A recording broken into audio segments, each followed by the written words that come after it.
Good evening. So today I have a book review. Just finished. Out on the Cutting Edge by Lawrence Block. This is book 7 in the Matthew Scudder series. A fun fact, I almost DNF'd this book.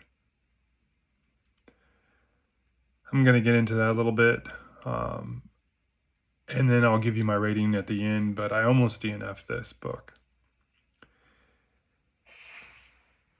I'm still heavily invested in Matthew Scudder and the series, but this one was a struggle for me.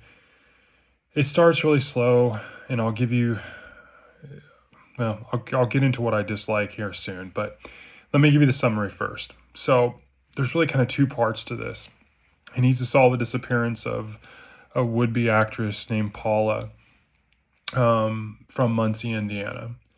And then at the same time, he has another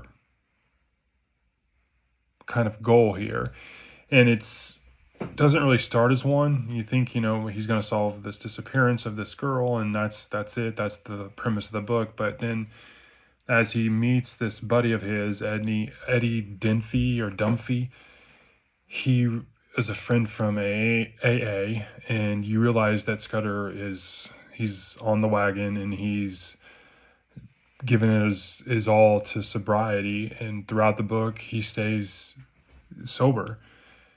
In doing so, Eddie wants to meet with him, talk with him, etc. He's trying to get on the program, kind of, so to speak.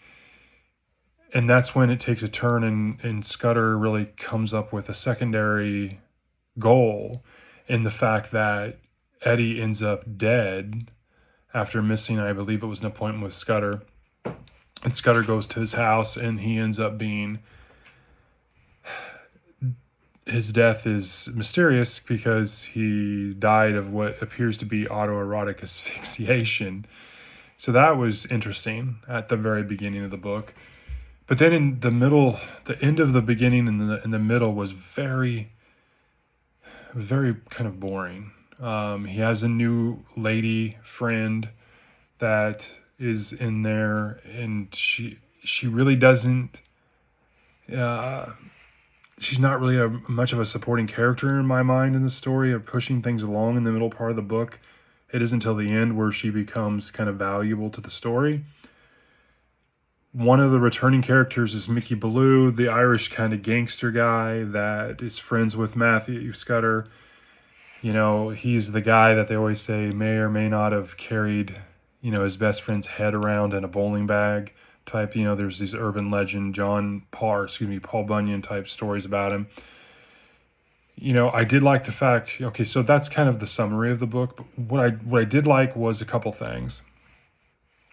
Scudder's on the wagon, and it wasn't like in previous books where it was really over the top about his sobriety. So that was a good thing. You see him going, doing the investigation of Paula, doing the investigation of Eddie later in the book. He's frequenting bars because he needs to talk to people of various sorts. But as his new girl that's, supporting the story is with him, is like, you frequent a lot of bars for someone that doesn't drink. And, that was good. I like that. I like the plot twist at the end, and I'm not going to spoil it by giving you that because I think that is what carried the whole story for me. And unfortunately it's at the very end, so it didn't carry it for very long, but that was great. That was really good. Over the course of the 7 or 8 books I've read, some kind of things, other little tidbits that I like about it is the fact that obviously Scudder likes the Mets. There's a lot of references to Mets games, Shea Stadium. I think that's really interesting. He's gone off of the tithing, so he's not turning away money. He does that. That's been referenced on several books where he's like, I'm not going to turn away money. That's not the thing to do, kind of thing.